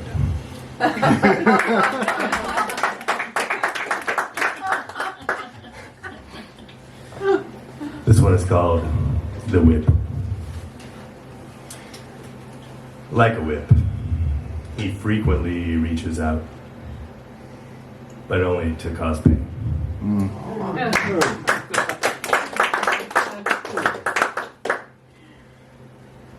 This is called Bad Disease. If you have never had to know personally, just like a bad disease, you should consider yourself lucky.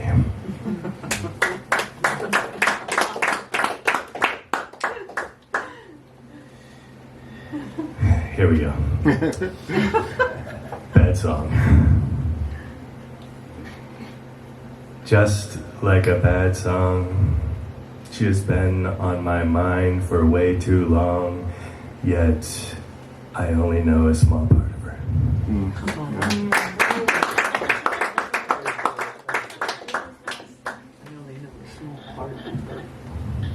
This one's called Tourist Attraction. Just like a skyscraper, if you stare up at her for too long, people will know that you're not from around here.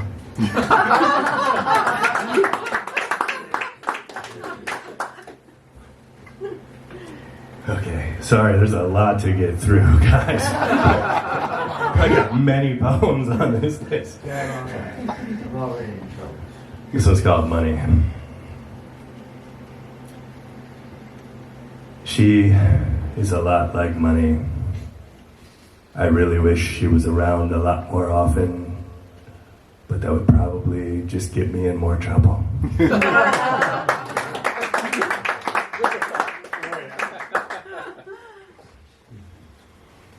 This one's called Alien. She is exactly like an alien because every time you talk about her, no one believes you.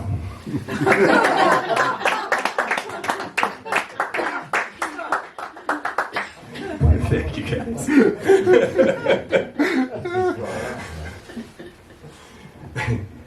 There are disturbing persons in this world who, when perturbed by certain girls they observe, are determined to blurt out, "How?" Just like those, they show a discernment for the term nerd as a slur, a discouraging blow. I say it's just a way for them to refrain from change and grow, claiming no shame with an untamed ego, yet we know they maintain a mundane existence resistant to flow. So into others' approval, it's an unsuitable show, yet there are hoes that chose the throes of ecstasy to expose their soul and express with full intensity an honest goddess moment showing omens of her destiny, where she manifests a man to invest in a plan of the flesh, where she plans to undress and address her stance on the panic and stress about the outcomes allowed her with the power of sex. But it's more than just screaming in ecstasy and losing control. It's a passionate offering that all artists know, uniting your heart with your mind, body, and soul, and getting paid what you're worth is a well-deserved goal. I know.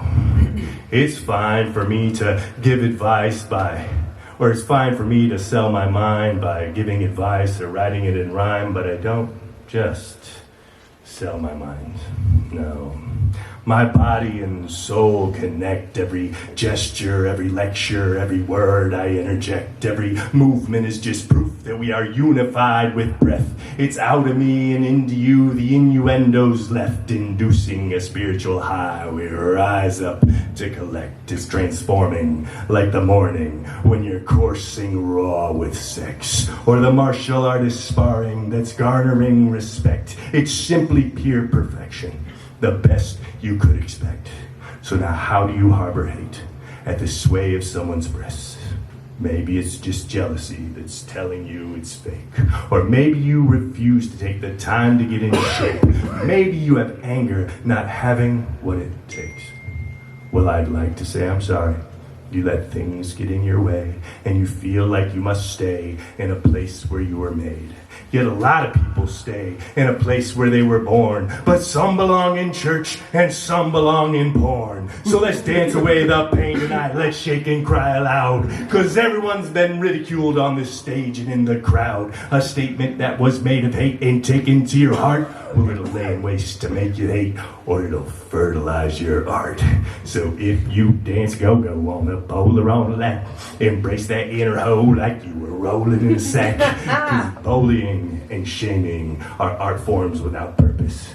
Don't let them shake your spirit, break you, or make you nervous. See, the nerds and freaks that seek to express should always have the right. Work a phallus, work a flower, find the power to unite. Cause I know that we get turned on when our bodies are aligned, intertwined with mind, combined with heart. We are inclined to open up our mouths in voice to the divine. Yeah.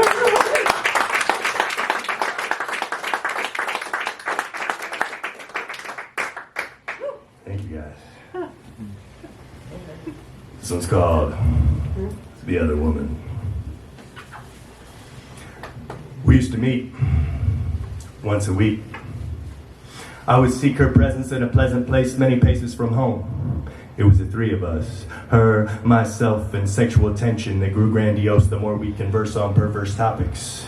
The way she tossed her hair or her crossed legs, the way her tongue touched her lips as she spoke. We would joke for hours as we showered each other with compliments, teasing and pleasing one another with innuendo, the rising crescendo of concupiscent whimsical playfulness. Nothing but melodic, hypnotic, erotic words of logomachy, frolicking in a non-stopping, intoxicating degree of bodily readjusting from blood-rushing frustrations of sexual debauchery, leaving me positively inebriated and enamored by the stammering discourse created by this highly rated, long-awaited, one great date. And every day we met, she delivered this statement just before the door went shut. You want to fuck in the parking lot? I wanted it more each time, and she gave the sign, and so did she, but we knew that I had a wife and she had a boyfriend, and that's the reason for the public place, so nothing happened. We laughed at her question to release enough tension to drive home. One day I received a phone call of tears and a fear of rejection and being alone. She gave me directions, and I went to her home.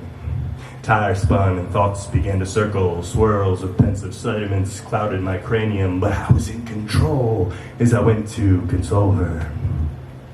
She opened the door, and before me she stood different. She released a smile of relief and innocence, and then her arms wrapped around one another with fervor and benevolence, and then the silence was shattered as she scattered insults around the room about this horrible asshole who had ruined her life and brought doom. She stood before me and tears galore poured to the floor. She tore into him with the very core of her being. The soul hostility roared out of her with the ability to send shivers through me. Her soul-wrenching delivery was so bold, it bore fear in me until she collapsed.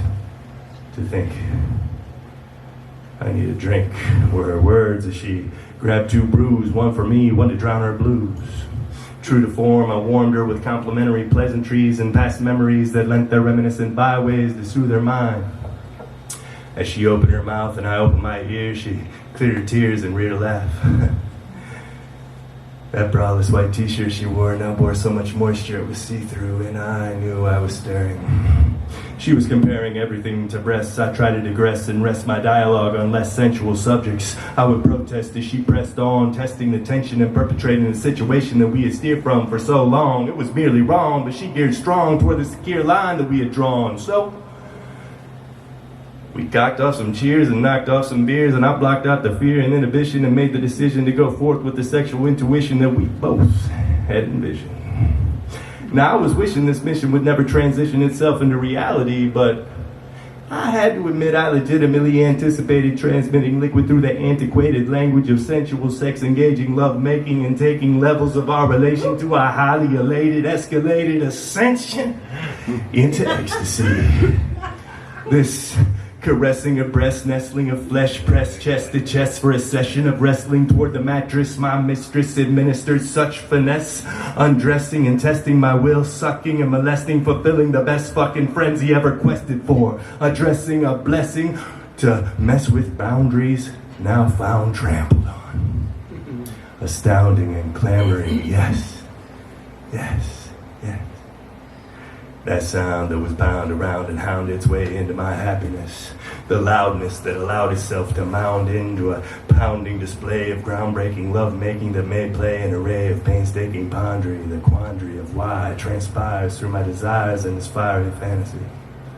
My movements become mechanical as the oak tree grows in the botanical gardens. My stomach hardens as shards of glass tear up my insides. The thought of my bride and her beauty, my wife and my duty encompass my cognitive progression. Now, I positively thought of this through many nights of copulation with my wife, but now that it's in sight, oh, God, I hate my life. I mean, pride aside, how long did I strive to fight this urge that burned, and I yearned to glide inside this gazelle and ride this mademoiselle I tried inside to repel. I applied my mind and tried to find the kind of sign telling me this stuff is what it was supposed to be, even though emotionally I hide the colliding feelings of dealing with what's real to me. My reality, my matrimony. Yet reluctantly, I'm subject to be flying high despite it sucks to be tied up with these boundaries. Luck stuck with me. Fuck me. Fuck me, it sucks to be bucking dreams that seem to be affecting me psychologically. I should be owning the moment that's still before me. I could be moaning and groaning in ecstasy. I want to be. I'm willing to be. But I'm in a penitentiary of misery because all I can think of is the wonderful, whimsical, mystical woman that is my life. My goddamn wife.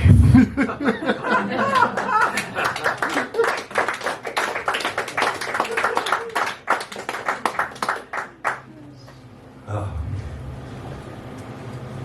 This one's called Too Much. Just because you want to be around me 10 times as much as you are doesn't mean that you should be 10 times as much when you actually see me.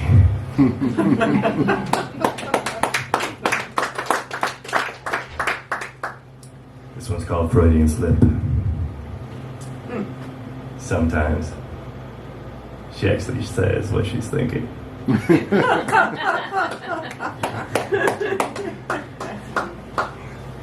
This one's called Monkey. Wow. So much like a monkey, sometimes you actually act human.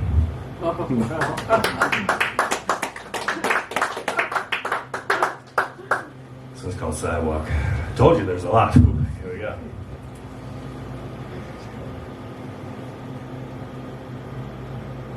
Just like a sidewalk. People walk all over him. But one day, he's gonna crack.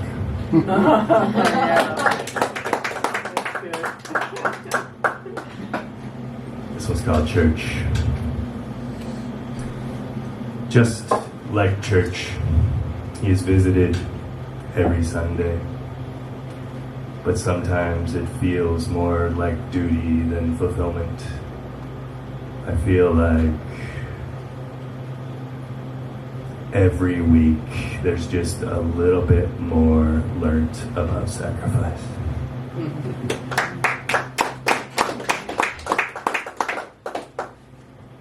This one's called Apolo G's.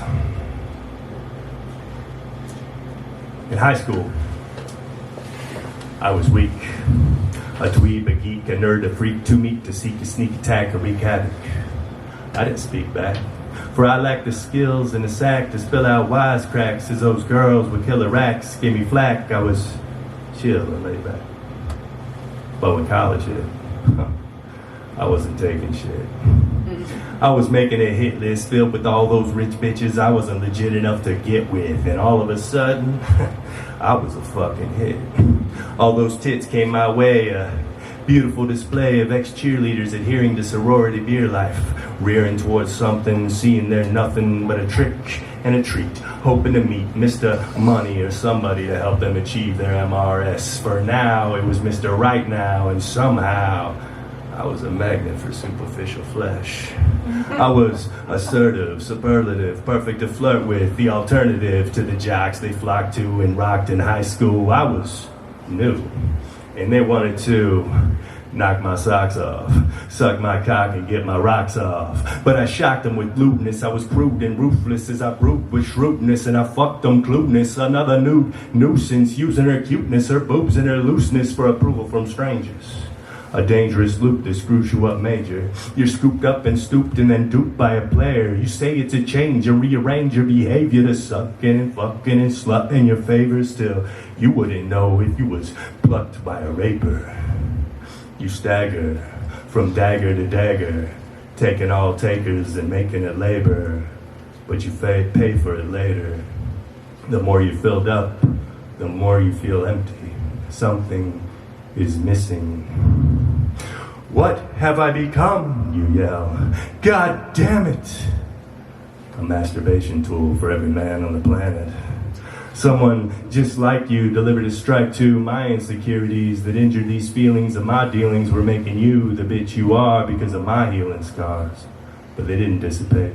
They continued to grow as you became a hoe and grew into a nympho, and the afterthoughts of afterglow left you to realize that all you know is copulation for gratification, knocking boots with uncouth dudes like me. So now we reflect and see that sex is a drug and you're addicted to the security. So now the only thing you're good at leaves you flat and brings you no pleasure. If you once were a treasure, but now you're just a feather in everyone's hat, and coming down sucks. And all those I fucked stuck me with misery, a nightmarish dream that seemed to boost my self-esteem, but I was deemed worthless, empty, and unworthy. However, today, I found myself and my self-worth.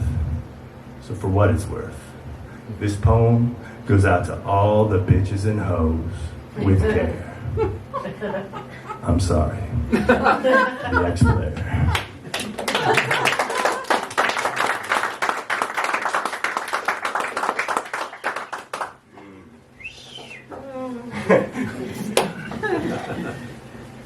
This poem is an ode to that one person who always knows I have a show, but they never show up.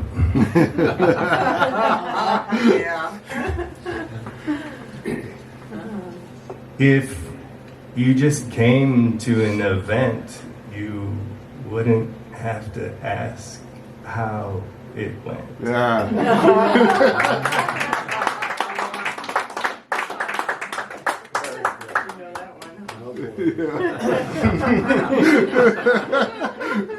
Put that on the website, man. Yeah. It's a good one. I am Kurt Witt. I do have a mailing list. It's sitting right next to that beautiful woman by the bar there. If you guys want to stay in touch, hold me accountable for these poems that I'm going to write throughout the year. Hey, they don't all have to be long.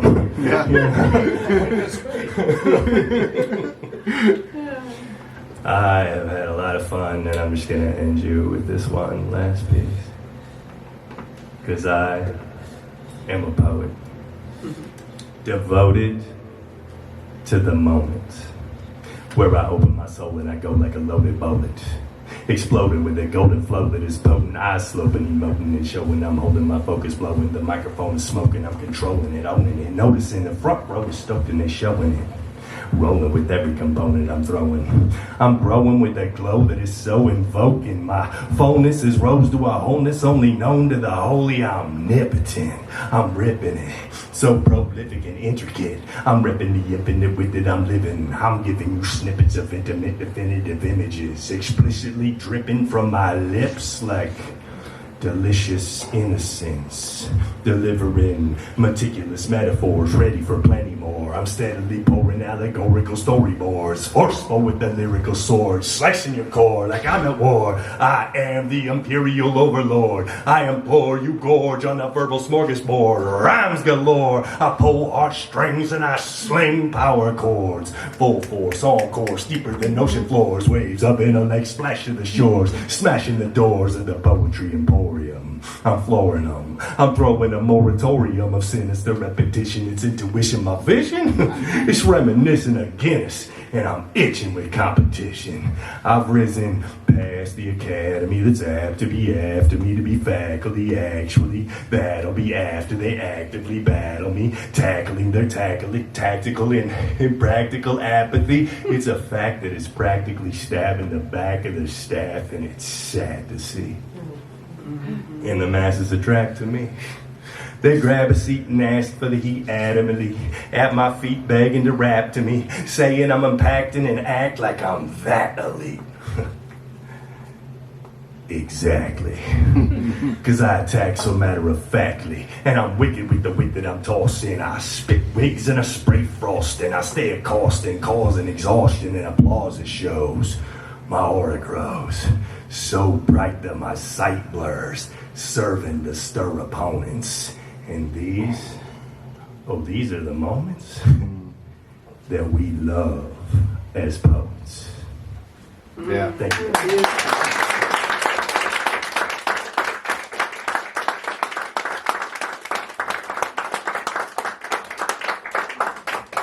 All right, y'all. I hope you had a great time. Thanks for spending New Year's with us.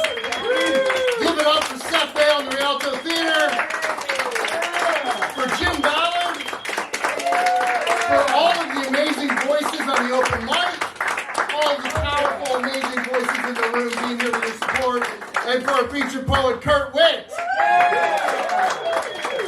We'll be back first Wednesday in February. Hope to see you then. Thank you. Thanks, Keith. Yeah, thank you. Thank you.